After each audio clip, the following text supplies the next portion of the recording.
Gaza city দখলে নিতে মরিয়া ইসরায়েল, স্থল আকাশ ও নৌপথে একযোগে চলছে হামলা। হামাসের মুখপাত্র সহ ৭৮ ফিলিস্তিনি নিহত। তীব্র অভিযানের হুঁশিয়ারি তেল আবিবের।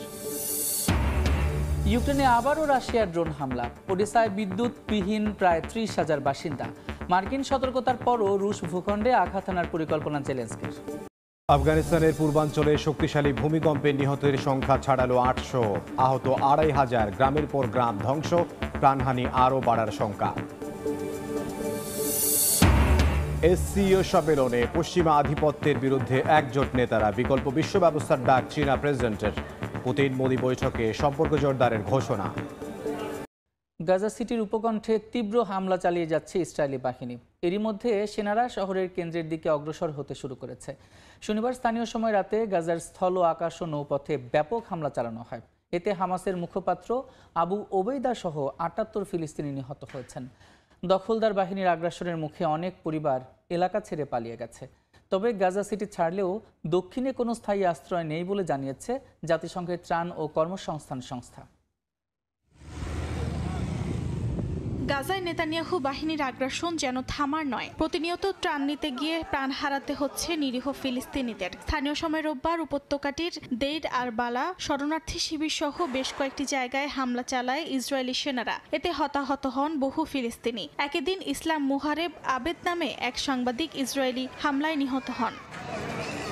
এদিকে ফিলিস্তিনের স্বাধীনতাকামী সংগঠন হামাসের সশস্ত্র শাখার মুখপাত্র আবু ওবাইদাকে লক্ষ্য করে সামরিক অভিযান চালানো হয়েছে বলে জানিয়েছেন ইসরায়েলের প্রধানমন্ত্রী বিনিয়ামিন নেতানিয়াহু। সামরিক সেনারা এবং শিনবেট গৃহ নিরাপত্তা গোয়েন্দা সংস্থা যৌথভাবে এই অভিযান পরিচালনা করে। ইসরায়েলের প্রতিরক্ষা মন্ত্রী ইসরায়েল কাটস বলেন, ইসরায়েলি সেনাবাহিনীর হাতে হামাসের সশস্ত্র শাখার মুখপাত্র আবু ওবাইদা নিহত হয়েছেন। তবে এই বিষয়ে কোনো মন্তব্য করেনি হামাস। ইসরায়েলের সেনা প্রধান আওয়াল জামির বলেন, হামাসের বিরুদ্ধে আরও তীব্র অভিযান চালানো হবে, লক্ষ্যবস্তুতে আঘাত করা হবে, আরও সংরক্ষিত সেনা গাজায় পাঠানো হবে। পাশাপাশি আন্তর্জাতিক পর্যায়ে থাকা হামাসের নেতৃত্বকেও নিশানা করা হবে বলে জানান তিনি। ওয়ার্ল্ড ফুড প্রোগ্রামের প্রধান সিন্ডি ম্যাককেন বলেন, ইসরায়েলের সামরিক অভিযান মানবিক সহায়তা পৌঁছাতে বাধা সৃষ্টি করবে, খাবারের সহজলভ্যতা সীমিত হবে এবং মানবিক কর্মীরা নিরাপদে কাজ করতে পারবেন না বলেও মনে করেন তিনি। মানবিক কর্মীরা কোনো লক্ষ্যবস্তু নয় উল্লেখ করে এই যুদ্ধাবস্থা অবিলম্বে শেষ করার আহ্বান জানান তিনি। জাতিসংঘের ত্রাণ ও কর্মসংস্থান সংস্থা UNRWA জানায়, আশ্রয়কেন্দ্র না থাকায় গাজা সিটি বাসিন্দারা দক্ষিণে যেতে পারছে না। স্থানীয় পরিষেবাও প্রায় অনুপস্থিত। এই পরিস্থিতি মানবিক সংকটকে আরও গভীর করছে বলে জানায় সংস্থাটি। ইরানকে বেকায়দায় ফেলতে নতুন করে পুরনো কৌশলে নিষেধাজ্ঞার ফাঁদ পেতেছে পশ্চিমা বিশ্ব। এতে রাজধানী তেহরান সহ গোটা ইরানে ছড়িয়ে পড়েছে অস্বাভাবিক অস্থিরতা। কয়েকগুণ বেড়েছে ডলারের দাম, যেন আগুন লেগেছে নিত্যপণ্যের বাজারে। টালমাটাল স্বর্ণের বাজার। E3 নামে পরিচিত ব্রিটেন, ফ্রান্স আর জার্মানির তরফ থেকে নিষেধাজ্ঞা প্রক্রিয়া শুরুর ঘোষণায় ইরানের সরকার জনগণকে বিচলিত না হতে বললেও মনে ভর করেছে অজানা আতঙ্ক। আবার কি নিষেধাজ্ঞার ফাঁদে পড়তে যাচ্ছে ইরান? তেহরান কোন কৌশলে ঠেকাবে অর্থনীতির সম্ভাব্য ভাঙন? হাফিজুল ইসলামের ডেস্ক রিপোর্টে বিস্তারিত। ইরানের রাজধানী তেহরানে ছড়িয়ে পড়েছে নতুন আশঙ্কা। দেশটির বিরুদ্ধে জাতিসংঘের পুরনো নিষেধাজ্ঞা ফিরিয়ে আনার প্রক্রিয়া শুরু করেছে ব্রিটেন, ফ্রান্স ও জার্মানি। এরপর থেকেই স্থানীয়দের মধ্যে দেখা দিয়েছে আতঙ্ক। গত ২৯ আগস্ট E3 নামে পরিচিত ইউরোপের ৩টি দেশ এমন সিদ্ধান্ত নেয়ার পক্ষে যুক্তি দিয়ে বলছে, ইরান ২০১৫ সালের পারমাণবিক চুক্তির শর্ত ভঙ্গ করেছে। ৩০ দিনের স্ন্যাপব্যাক প্রক্রিয়া চালু হতেই তেহরানের বাজারে তৈরি হয় অস্বাভাবিক পরিস্থিতি। হু করে বাড়তে শুরু করে ডলার ও স্বর্ণের দাম। ইরানিদের দাবি, তাদের শান্তি কখনোই চায়নি পশ্চিমারা। দুর্ভাগ্যবশত এমন কিছু ঘটেছে যা ঘটা উচিত ছিল না।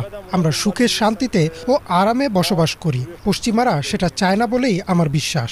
যৌথ পরিকল্পনা যেন ইরানি জনগণের উপকারে না আসে এবং আমাদের স্বার্থ রক্ষা না হয়। শুরু থেকেই তারা সেটা নিশ্চিত করার চেষ্টা করছে। পশ্চিমারা যা করতে চায় সেটার পেছনেই তারা লেগে আছে, কিন্তু আমরা প্রতিদিন পিছিয়ে পড়ছি। نسبت به جامعه جهانی عقب‌تر 2015 সালের পারমাণবিক চুক্তির উদ্দেশ্য ছিল ইরানকে পরমাণু অস্ত্র তৈরি থেকে বিরত রাখা। পশ্চিমা শক্তিগুলোর অভিযোগ, ইরান তার দেয়া প্রতিশ্রুতি রক্ষা করেনি, ফলে নতুন করে তারা কার্যকর করতে যাচ্ছে পুরনো নিষেধাজ্ঞা। এর জেরে অর্থনৈতিক চাপ বৃদ্ধির ভয় থাকলেও ইরানিদের প্রত্যাশা সবাই যেন ধৈর্য ধরে সামনে এগোয়। দেশকে এমনভাবে রক্ষা করতে হবে যাতে সাধারণ জনগণের উপর বাড়তি চাপ না পড়ে। নিষেধাজ্ঞার প্রভাব আপনি তো দেখতেই পাচ্ছেন। ঘটনার আগে গতকাল থেকেই সবাই দরকারি জিনিসপত্র কিনে রাখছে। যখন ডলার এবং স্বর্ণের দাম বেড়ে যায় তখন অন্যান্য পণ্যের দামও সেটাকে অনুসরণ করে। মূল্যবৃদ্ধি নিম্ন আয়ের মানুষকে প্রচণ্ড চাপের মধ্যে ফেলে দেয়, কারণ তাদের আয় তো এমনিতেই কম। আমি মনে করি ইরানের আত্মরক্ষা করা উচিত ঠিকই, কিন্তু কিছু জায়গায় আপোষও করতে হবে। অনেক ক্ষেত্রে শান্তিপূর্ণভাবে এগিয়ে যাওয়া দরকার। দেশের জনগণ যেন চাপের মুখে না পড়ে। তবে নিজেদেরকে রক্ষা করতে না পারলে আমাদের অবস্থা হবে ইরাকের মতো, ইউক্রেনের মতো।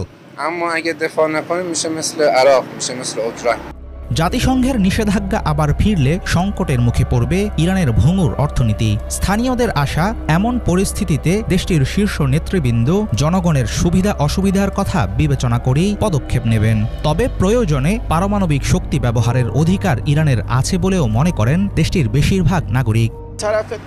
পশ্চিমাদের কাছ থেকে ভালো কিছু কেউ আশা করতে পারে না। তাদের একটা এজেন্ডা আছে, তারা সেটাই অনুসরণ করছে। আমি আশা করি আমাদের নেতারা বিচক্ষণতার সাথে কাজ করবেন এবং দায়িত্ব নেবেন। তাদের অগ্রাধিকার হবে জনসাধারণের উদ্বেগ কমানো। মানুষ যদি ধৈর্যের শেষ সীমায় পৌঁছে যায় তাহলে সেটা আমাদেরই সমস্যা। পরমাণু শক্তি ব্যবহারের প্রযুক্তি থাকলে সেটাকে শান্তিপূর্ণভাবে ব্যবহার করার অধিকারও আমাদের আছে। এটি প্রতিটি দেশের অধিকার, বিশেষ করে আমাদের।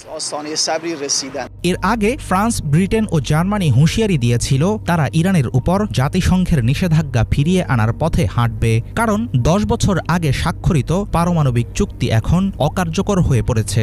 তবে ইরান সবসময় বলে আসছে তারা পারমাণবিক অস্ত্র তৈরি করছে না, কিন্তু সে ব্যাপারে এখনও রয়ে গেছে পশ্চিমাদের সন্দেহ। নতুন করে পূর্ণমাত্রার নিষেধাজ্ঞা আরোপ করা হলে ইরান কিভাবে তার জবাব দেবে সেটাই এখন দেখার বিষয়।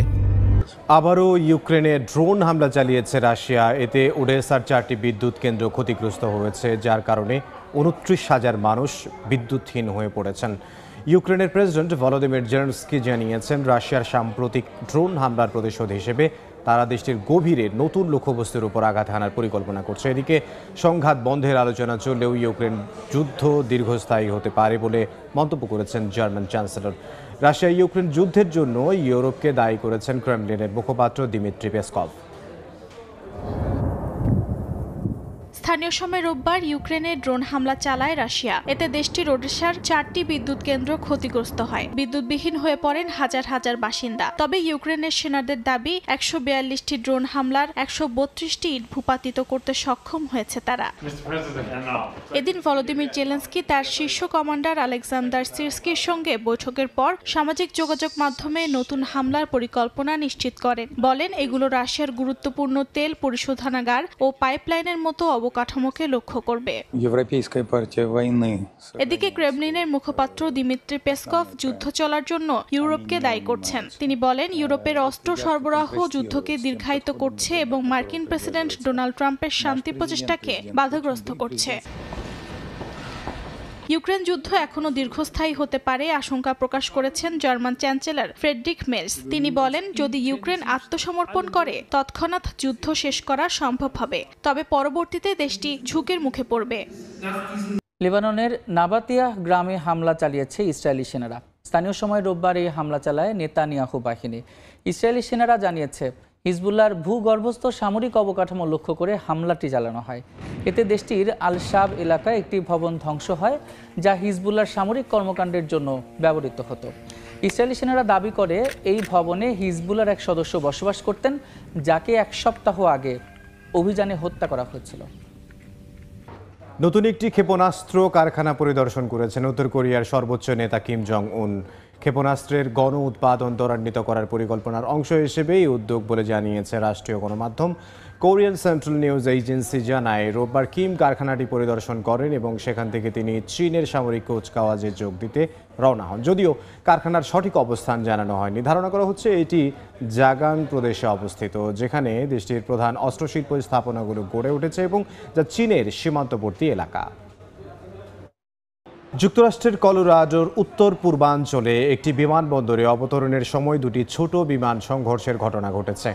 রোববার অঙ্গরাজ্যটির ফোর্ট মর্গান মিউনিসিপ্যাল বিমানবন্দরে এই ঘটনা ঘটে। বিমানবন্দর কর্তৃপক্ষ জানিয়েছে একটি বেসরকারি বিমান ও একটি প্রশিক্ষণ বিমানের মধ্যে সংঘর্ষের ঘটনা ঘটে। সে সময় বিমানে 2 জন করে আরোহী ছিলেন বলে জানা গেছে। তবে এই ঘটনায় কেউ আহত হয়েছেন কিনা সে বিষয়ে কোনো তথ্য পাওয়া যায়নি। দুর্ঘটনার কারণ জানতে তদন্ত চলছে বলে নিশ্চিত করেছে কর্তৃপক্ষ।